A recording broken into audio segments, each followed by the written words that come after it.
Il s'agit maintenant, dans le cadre de cette réflexion en sociologie politique, d'entrer vraiment dans le vif du sujet, puisque nous allons aborder la définition, quelques définitions, mais surtout les dimensions du concept tel que je vous propose donc de l'utiliser pour interroger, pour interpeller les relations sociales, les relations interindividuelles dans la société moderne et contemporaine, bien sûr, les relations de type politique. Alors, la citoyenneté comme fait social total. Avant de vous évoquer l'ensemble, on va dire, du programme, à savoir, en fait, les dimensions du concept, j'aimerais rappeler maintenant les dimensions socio-anthropologiques du fait social.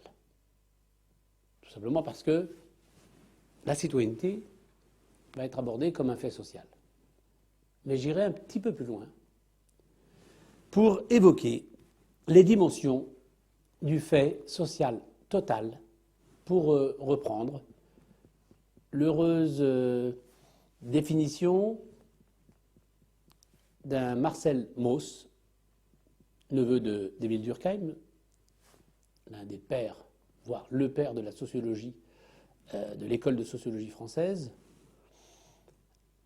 Marcel Mauss, sociologue et anthropologue, pour qui les dimensions du fait social méritaient d'être complétées par 4 autres dimensions. Donc le fait social, je vous rappelle qu'il se définit par la dimension suivante: l'extériorité, la contrainte et l'intériorisation. Marcel Mauss a évoqué 4 autres dimensions pour définir le fait social total, à savoir la dimension économique, puisque tout fait social total renvoie d'une manière ou d'une autre à la notion de marché, à un marché, la production, la consommation, etc., les échanges marchands, budgétaires, financiers. Le fait social total,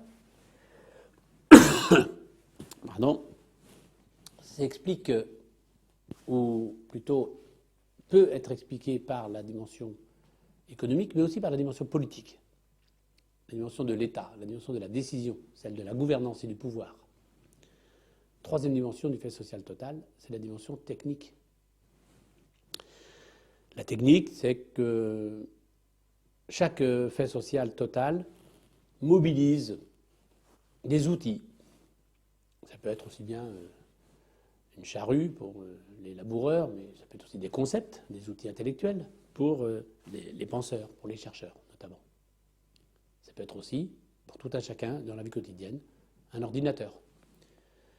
Eh bien, le fait social total, je disais à l'instant qu'il se décline en 4 dimensions: économique, politique, technique et enfin culturelle. Et j'ajouterais volontiers culturelle et symbolique, puisqu'effectivement, la spécificité des actions humaines, en tout cas si l'on suit l'interrogation, la réflexion de Max Weber, encore une fois sociologue allemand, Max Weber pour qui l'intentionnalité, pour reprendre le concept philosophique, l'intentionnalité est au cœur des actions humaines. Quand on agit, il faut que son acte, quand on a un comportement ou une attitude, il faut que ces derniers aient un sens, prennent un sens. Ainsi, au-delà du fait social total, avec ses 7 dimensions au total. Je rappelle l'extériorité, la contrainte et l'intériorisation pour le fait social, l'économie, le politique, le technique et la dimension culturelle et symbolique pour le fait social total. Au-delà de ces dimensions, il me semble important de revenir sur quelques éléments de définition du mot même de citoyenneté. Je cite ainsi dans le Courrier de l'Europe, qui date de 1783. Au XVIIe siècle, le citoyen s'oppose, au sens politique, à serf. Serf, c'est la même racine que servage, évidemment, mais aussi que esclavage. Donc le citoyen s'oppose, au sens politique, à serf. Et le mot sera une appellation révolutionnaire en 1791. Mais on parlait déjà de citoyenneté, effectivement, au fin du XVIIIe siècle, donc en 1783 notamment. Le mot citoyen vient du terme civis, C-I-V-I-S, mais on parlait aussi de concitoyen, de concivis, dans un texte dès le XIIIe siècle, en 1290. Le citoyen n'est autre qu'une personne civique qui vit en République.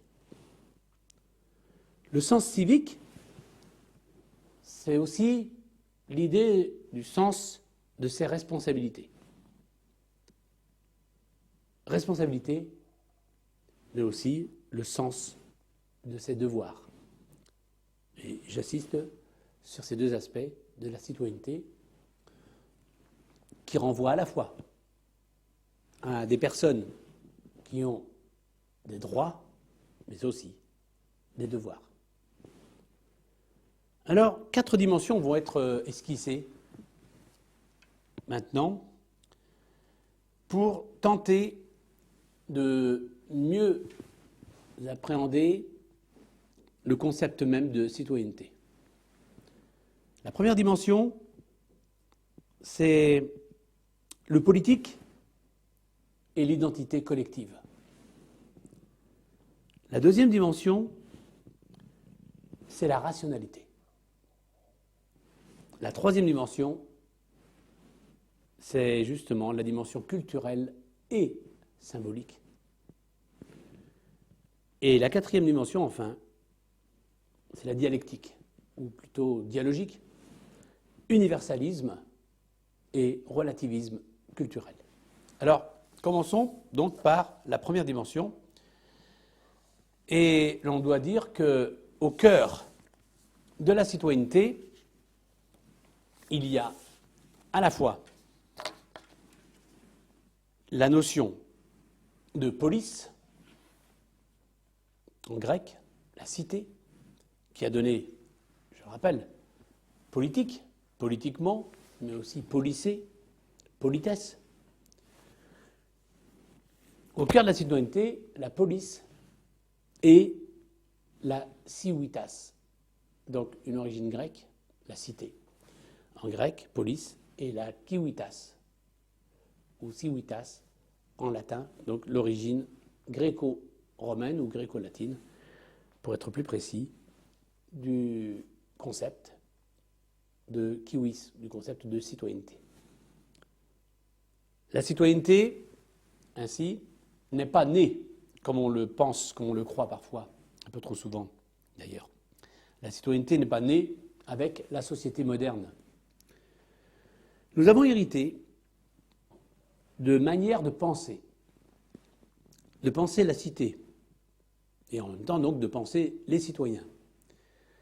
Nous avons hérité des manières de penser élaborées depuis l'Antiquité, et en particulier l'Antiquité grecque, avec notamment les cités de Sparte ou de Athènes. Quand on évoque la cité antique, comme disait déjà Fustel de Coulanges en 1864, Fustel de Coulanges, c'est presque uniquement à une poignée d'États que nous songeons. Je viens de citer Athènes et Sparte chez les Grecs, mais je pourrais aussi évoquer Rome, donc bien sûr. Il faut marquer dès le départ combien ce choix est réducteur. Ce que les Grecs appelaient la police et les Latins, selon le cas, la civitas ou la res publica. Res, la chose, publica, public, la république. Ce que les Grecs appelaient la police et les Latins, selon le cas civitas ou res publica, est une forme d'organisation politique des sociétés humaines, forme d'organisation politique qui est apparue très tôt et s'est largement répandue, à tout le moins, au Moyen-Orient. Phénomène général, il ne se limite sûrement pas à l'ère culturelle ou linguistique grecque, ou même à l'ère dite indo-européenne. Il se caractérise aussi, comme le soulignait Claude Nicollet et d'autres auteurs qui ont co-rédigé un ouvrage sur la question de la citoyenneté. Il caractérise aussi, comme le soulignent ces auteurs, le monde sémitique, et en particulier le monde phénicien, mais aussi punique. On se souvient des guerres donc, menées par Rome, par les légions romaines, donc contre les habitants de ces territoires qu'on ne peut pas appeler encore aujourd'hui, qu'on ne pouvait pas appeler, pardon, des États, et encore moins des nations. Donc, en revanche, eh bien, le phénomène de démocratisation de la société est absent dans d'autres territoires, dans d'autres sociétés, et notamment celles où les monarchies ou les chefferies héréditaires, ou encore même des chefferies électives, le remplacent. Je pense par exemple à l'Égypte, au monde celtique ou germanique, etc. Partout où les contacts avec les Romains ou les Grecs sont les plus anciens, en Gaule celtique par exemple, avec la conquête donc de la Gaule par les légions romaines, partout où les contacts avec les Romains ou les Grecs sont les plus anciens, un processus de marche vers la cité a commencé à se mettre en route. Un processus de marche vers des cités de plus en plus républicaines, de plus en plus démocratiques, va commencer à se mettre en route. Cette organisation politique, non seulement étymologiquement, puisque politique est formée donc du terme police, non seulement étymologiquement, mais aussi au sens moderne, plus usuel. Il s'agit, concernant cette organisation politique, d'une forme de gouvernement qui inclut l'élaboration d'une norme juridique commune, ce qui est au cœur de la société. C'est tout simplement la loi. Ça inclut aussi la gestion des affaires communes. Des affaires communes, les choses communes. Res, chose commune, justement la res publica, la République. La gestion donc de la République, la gestion des affaires communes, essentiellement par la délibération et par la prise de décision collective. Au demeurant, et pour commencer par l'essentiel, une cité, c'est d'abord une collectivité souveraine, c'est-à-dire indépendante de tout pouvoir qui serait extérieur à elle. Le gouvernement de la cité par les citoyens et par les membres, les composantes donc de la cité.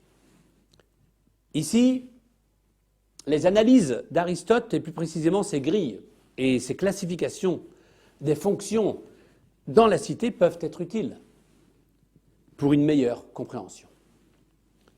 À ses yeux, les fonctions essentielles auxquelles devraient participer tous les citoyens sont d'une part la justice, c'est-à-dire les tribunaux, d'autre part la participation aux charges communes. Fonction militaire, l'armée, la défense de la cité. Fonction fiscale, dégager les ressources nécessaires au fonctionnement de la cité. Fonction, autre donc que militaire et fiscale, fonction de gouvernement ou d'administration. Il s'agit de désigner les responsables des divers commandements. Sans oublier la fonction délibérative et décisionnelle, enfin, comment traiter, débattre et trancher les questions qui engagent l'ensemble de la cité. À côté de ces fonctions, on trouve des organes. D'abord, le peuple, c'est-à-dire la collectivité qui le constitue. Les Grecs ou les Romains parlaient du peuple athénien ou de la res publica du peuple romain. Et un peuple est précisément formé de citoyens.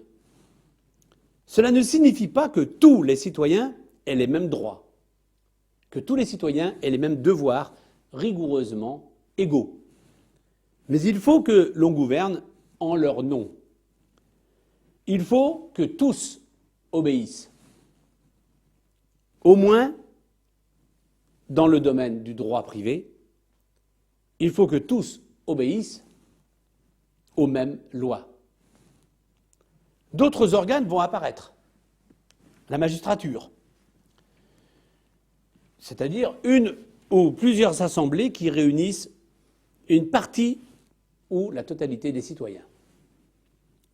Organe souverain, cette assemblée prend les décisions et édicte la norme juridique.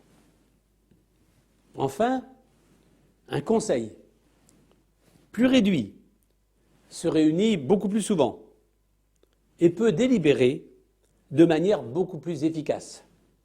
Il est chargé de préparer l'ordre du jour et oriente les décisions de l'Assemblée. Toutes les cités démocratiques comportent au moins ces éléments. Le peuple, la magistrature, le conseil. Et les divers organes, ces divers organes se réalisent dans des formes institutionnelles que les Grecs anciens appelaient la politeia, c'est-à-dire, traduction approximative, les constitutions. Et les Romains, les statuts. Donc la constitution pour les Grecs et l'autre terme, les statuts pour les Romains. En fait, les formes que va prendre progressivement l'État. Les effets, eh bien, c'est que la participation réelle des citoyens à ces organes et à ces fonctions va dépendre des formes, justement, politiques. La monarchie, l'aristocratie ou la démocratie. Mais à côté de ces formes, entre guillemets, pures, il existe toute une série de formes dérivées. On parle d'oligarchie, on parle aussi de tyrannie, etc. La population civique est composée d'autochtones. Athènes va admettre, évidemment, les étrangers, mais ne cherche pas loin s'en faut, systématiquement à en faire des citoyens. Pas plus, d'ailleurs, que les esclaves, une fois affranchis. Ça veut dire tout simplement que Athènes ne va pas chercher à transformer tous les esclaves, y compris affranchis, en citoyens de Sparte ou d'Athènes, etc. Donc c'était un petit peu le même processus dans l'ensemble des cités qui composaient la Grèce antique. Rome va intégrer progressivement les habitants de l'ensemble de ce qu'on appelle aujourd'hui l'Italie. Ainsi, la cité peut se définir et se juger aussi en termes de participation à tous les aspects de la vie collective. Et pour que naisse et existe la cité, le peuple des citoyens, démos, doit se réunir en assemblée. En latin, ecclesia, qui donnera le terme de ecclésiastique. Le mot démos peut désigner, en fait, l'instance décisionnelle. C'est la notion de peuple souverain, la souveraineté populaire. Aux origines, les assemblées se tenaient tout naturellement sur la place publique, l'agora, au centre-ville. Une question m'est venue en la matière, à ce sujet. Une société sans centre, par exemple une ville, sans centre, sans centre-ville, peut-elle être considérée comme propice à la vie démocratique? Telle est l'une des questions auxquelles nous serons amenés à apporter quelques éléments de réponse, donc ultérieurement. Donc plus tard, on a pris l'habitude de se réunir dans les théâtres, puis dans des lieux clos spécifiques, où l'on pouvait facilement contrôler l'identité des votants, l'identité des participants, et sans doute faciliter en même temps la distribution de l'indemnité de présence quand elle existait. Deuxième dimension de la citoyenneté, la rationalité. De nombreux analystes constatent que depuis le milieu des années 1970, l'irrationnel, sous toutes ses formes, sous diverses formes, tend à gagner du terrain. L'opposition rationnelle-irrationnelle peut en effet être considérée comme une fracture dominante de notre culture. On lira utilement à ce sujet, ou on relira, le propos de Guillaume Lecointre dans le journal satirique Charlie Hebdo du 15 juillet 1998 au sujet de la montée précisément de l'irrationnel. Mais qu'est-ce que la rationalité? Les motifs sont connus. Les motifs, les dimensions de la rationalité sont connues. Premièrement, les actions humaines peuvent être gouvernées par la raison. Deuxièmement, toute connaissance exige, d'une manière ou d'une autre, des principes universels non tirés de l'expérience, en partant de l'idée que la raison est intelligence. Intelligence plutôt que instinct. intelligence plutôt que réaction affective, et intelligence plutôt que émotion. La raison procède ainsi par enchaînement logique de concepts, et non par juxtaposition et enchevêtrement d'images, de métaphores et de mythes. La rationalité, au cœur de la démarche scientifique, permet ainsi le dialogue, canalise les conflits et s'organise autour de vérités partielles et donc toujours réfutables. L'irrationnel, au contraire, est fondé sur l'usage des légendes, l'usage de la magie, l'usage des croyances, ou sur des révélations. Révélations qui semblent établies sur un raisonnement apparent, mais qui échappent, à tout le moins, à toute rigueur scientifique.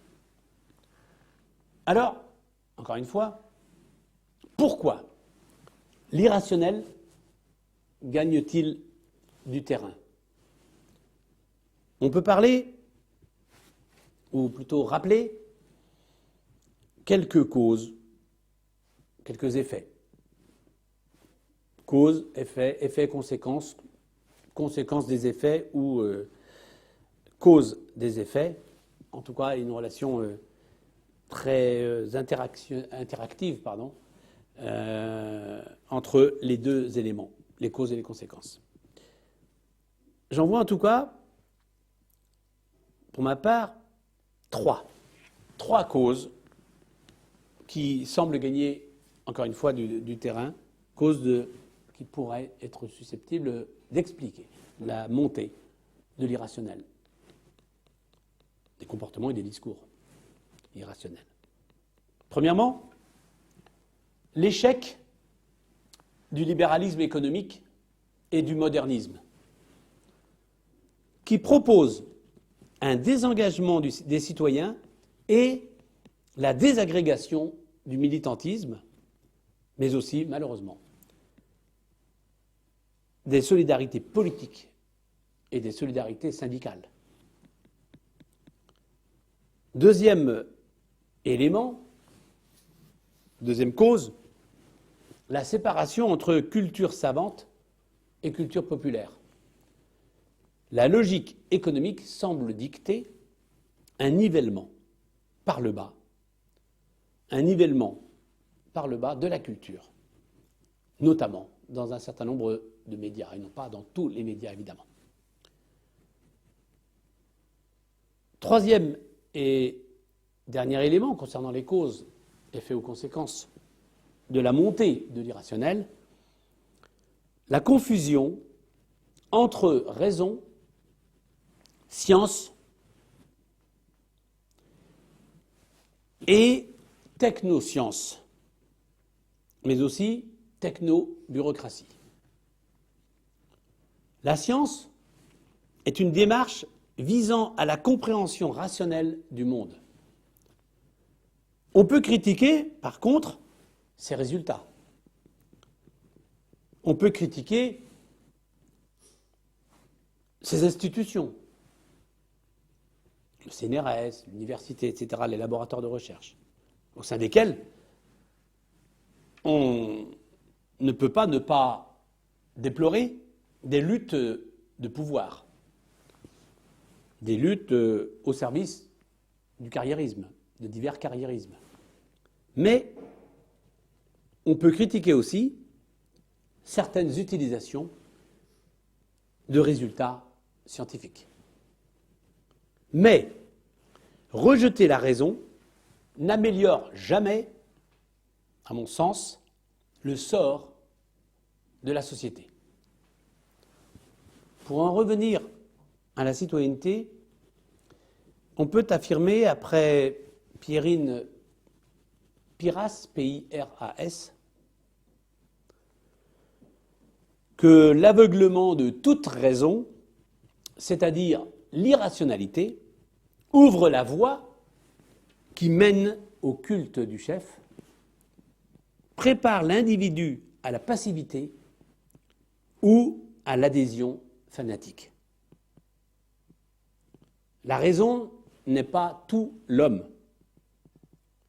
mais c'est en perfectionnant sa raison que l'homme peut espérer, escompter, devenir citoyen. Avant de passer à la troisième dimension, culturelle et symbolique, permettez-moi de vous relire un propos tenu lors d'une séance à l'Assemblée nationale le jeudi 22 octobre 1789. Les députés entament la discussion sur le droit de vote. Elle s'organise autour de la question de savoir si tous les citoyens pourront voter ou seulement les citoyens imposables. Certains députés, comme Duport, l'abbé Grégoire, Robespierre, Dupont de Nemours, défendent l'idée du suffrage universel. Cependant, la majorité penche pour un suffrage censitaire qui écartera les citoyens les plus pauvres du vote. Fin des guillemets. Cette citation a été reprise par Jacques Marseille et Dominique Margueraz dans l'Almanach de 1789. L'ouvrage intitulé L'Almanach de 1789, paru en 1988,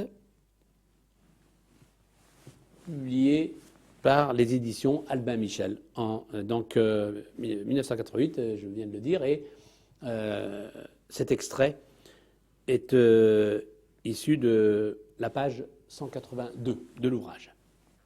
Ainsi, j'en arrive à la troisième et avant-dernière dimension, culturelle et symbolique.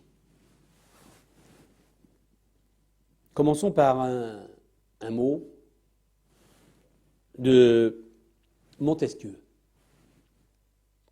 Je suis nécessairement homme et je ne suis français que par hasard. Écrivait-il donc très tôt dans ses réflexions concernant l'état de la France. L'état au sens de la situation de la France. Au-delà de cette formule,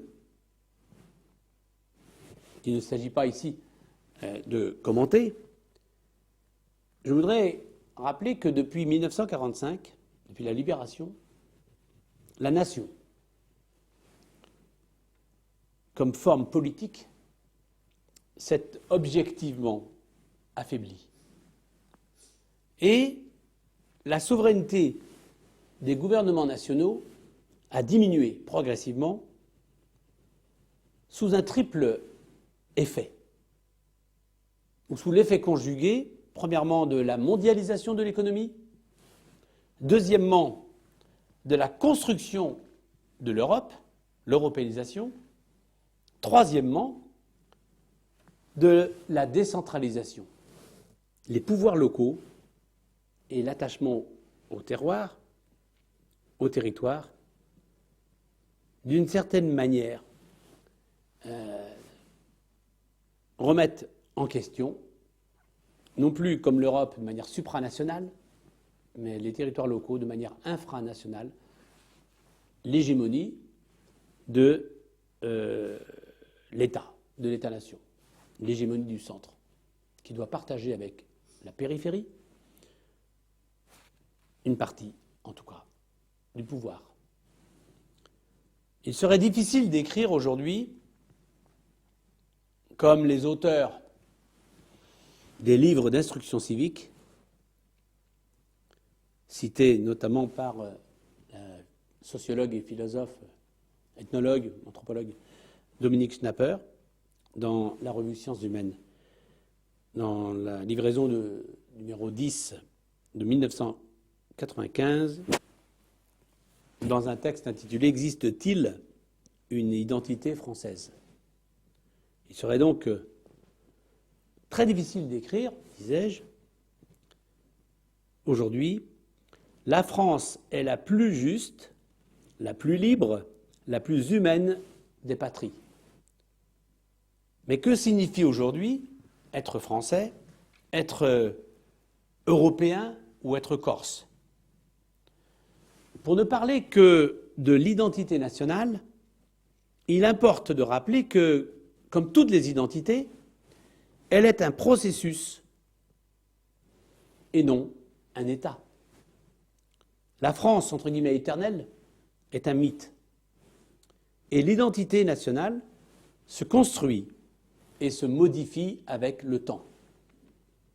Elle est tellement intériorisée par les individus, par les citoyens, elle est tellement intériorisée que le citoyen lui-même n'en prend pas conscience.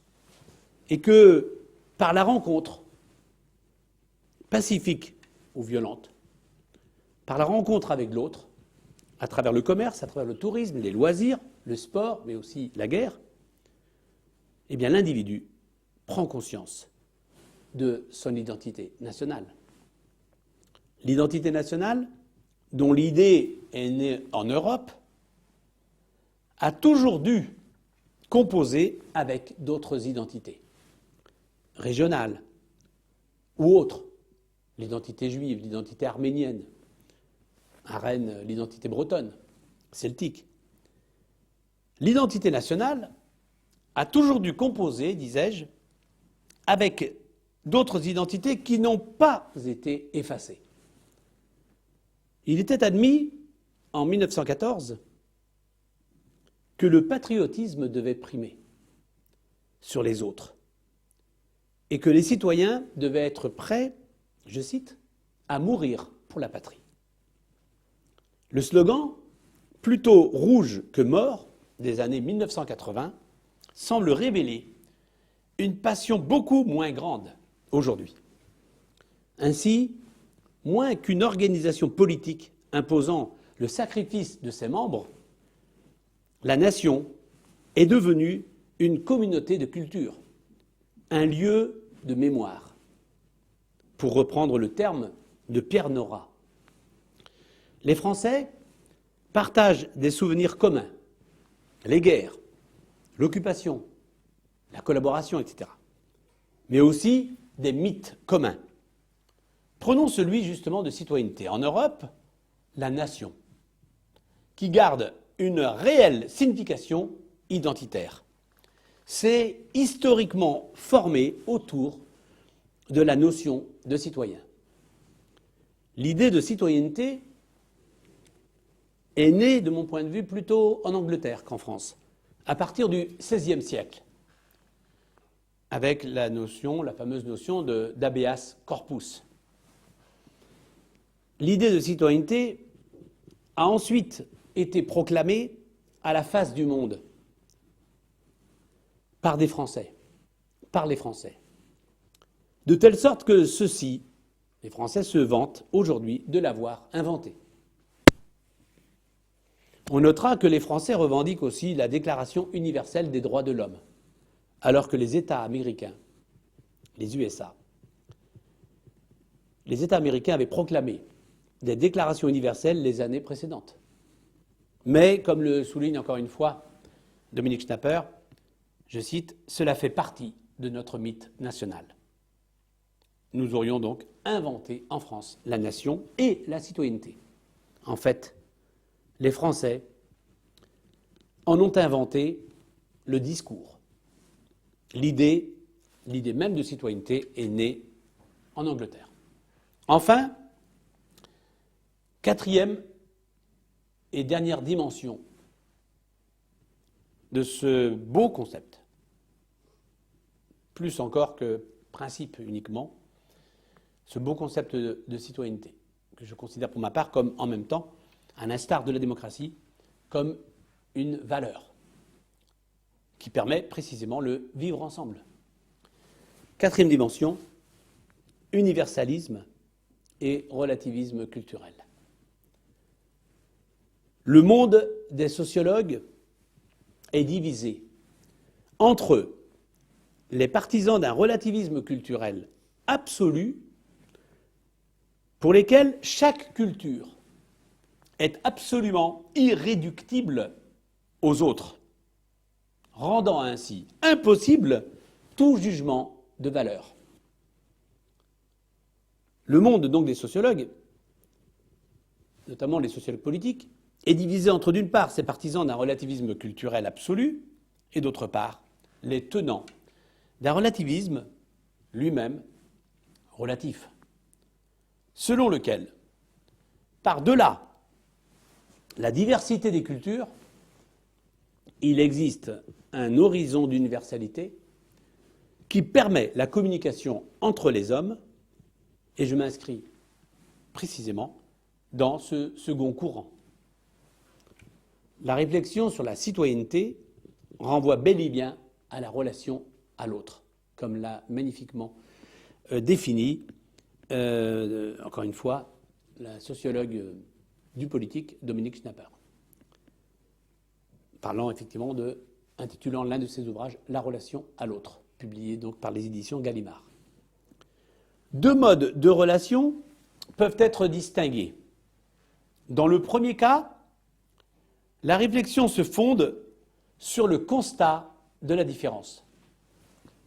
L'autre, avec un grand A, est autre. Les sociétés humaines sont diverses.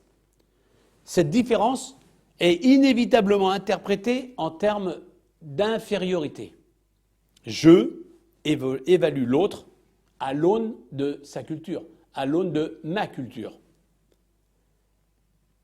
confondue avec la culture en général. Je a donc une culture qui n'est pas une culture parmi d'autres, mais qui incarne la culture. Et le défaut, évoqué notamment par le grand ethnologue Claude Lévi-Strauss, le défaut qui va avec cette perception, eh bien, c'est celui de l'ethnocentrisme,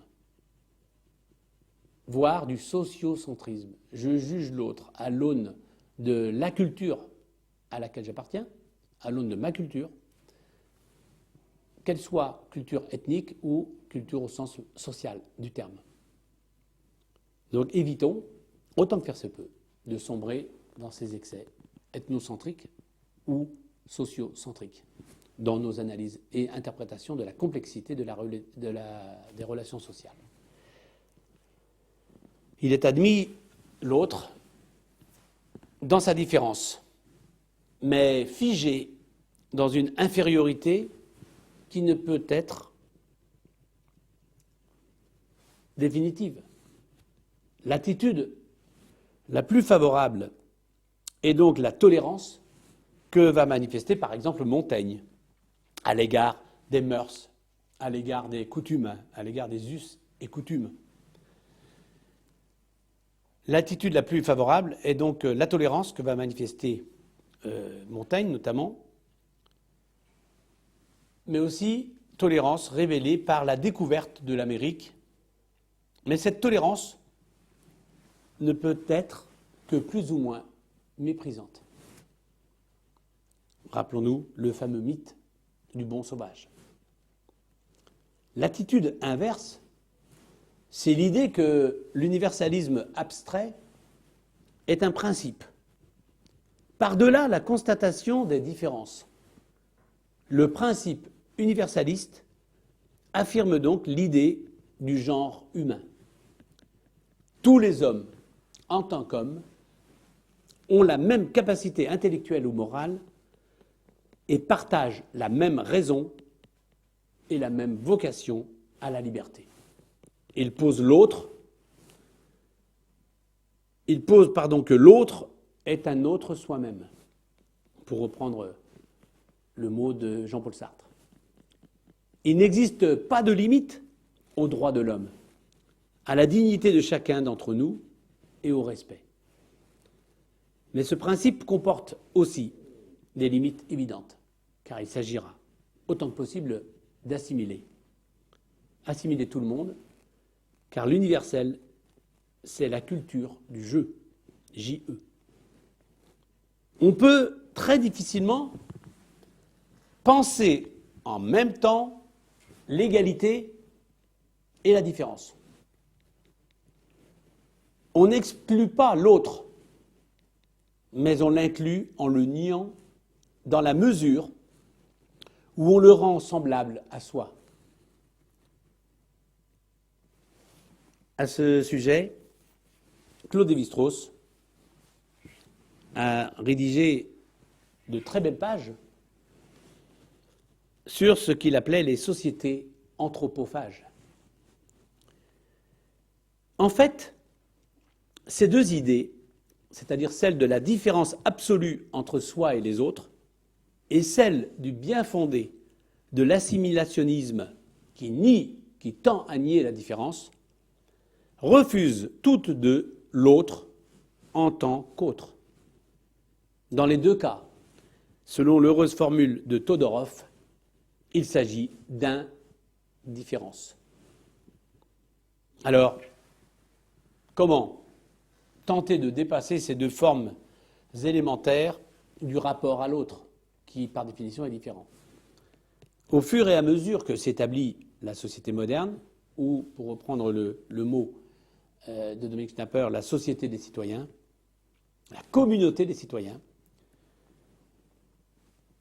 l'antinomie entre les deux attitudes devient plus aiguë et de plus en plus dramatique. On introduit le nouveau principe de légitimité politique, à savoir l'égalité de tous les individus citoyens, qui, étant donné son ambition universelle, risque de conduire à une attitude assimilationniste.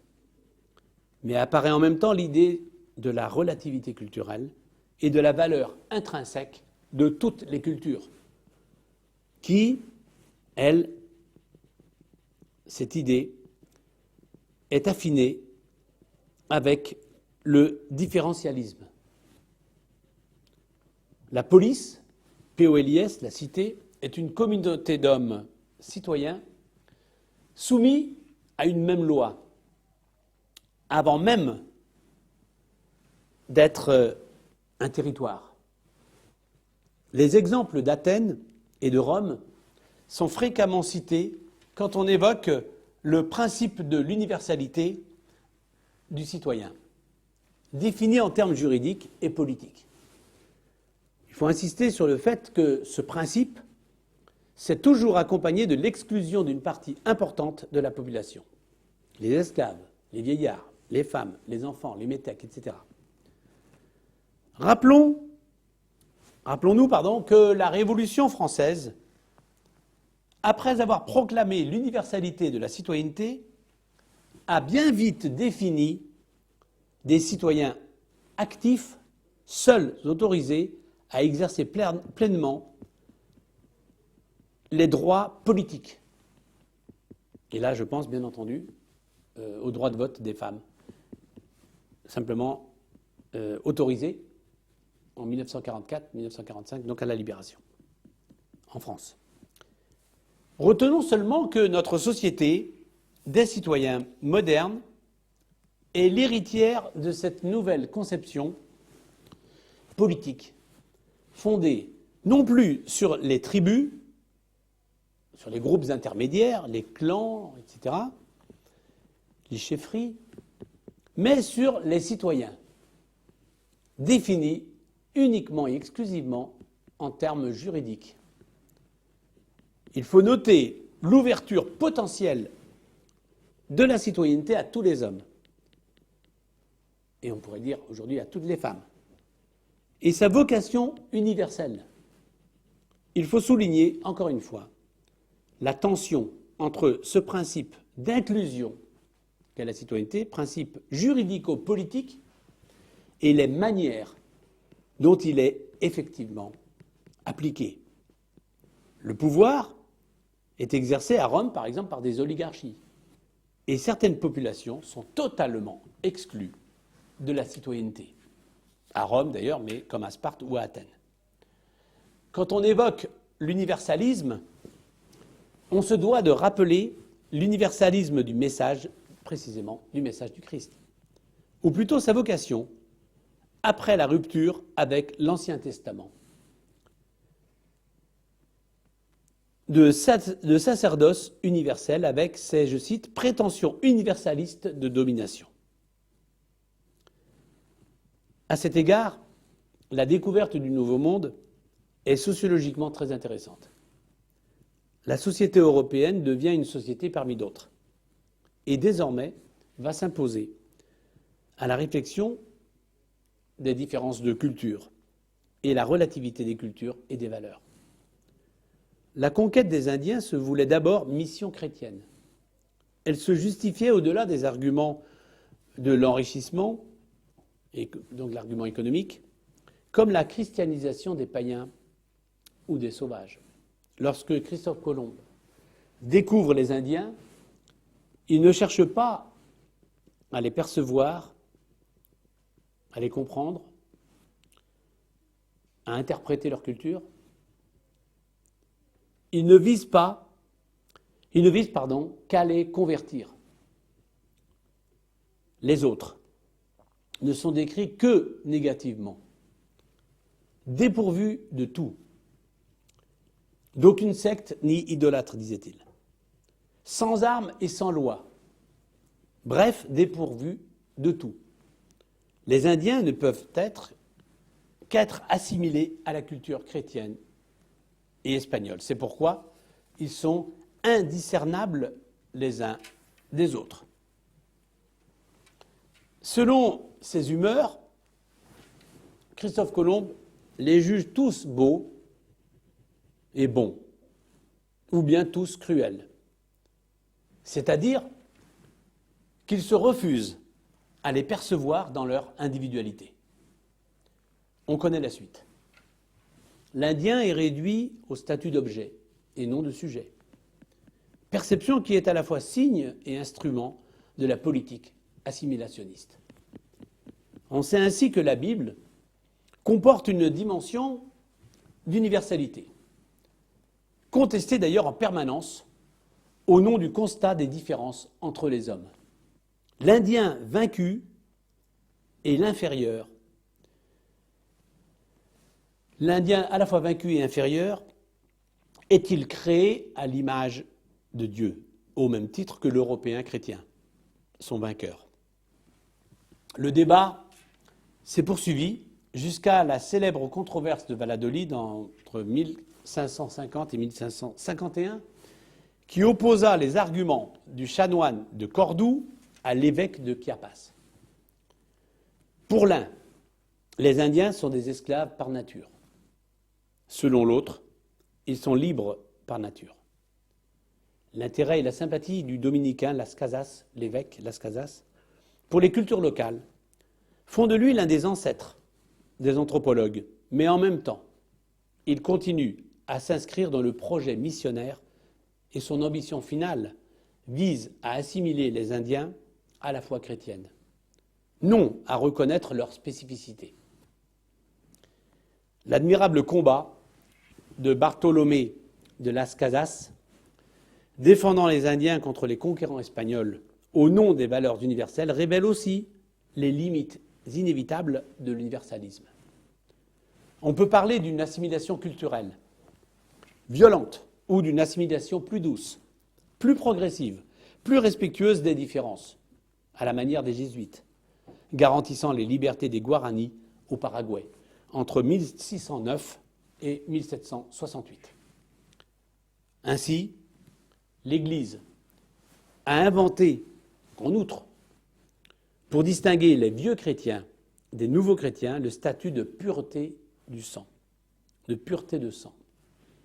Les nouveaux avaient un sang impur, puisqu'ils étaient descendants de juifs ou de musulmans convertis à la suite de l'expulsion des juifs et des musulmans. Avoir refusé le Christ les avait définitivement souillés, et cette tare ineffaçable avait été transmise à leurs enfants et petits-enfants en dépit de leur conversion. Au mépris de son message universel, l'Église instituait, et je voudrais terminer par cette idée chère à Léon Poliakov, l'Église instituait des catégories raciales, le racisme s'exprimait donc, a commencé donc par s'exprimer en termes théologiques. Je vous remercie.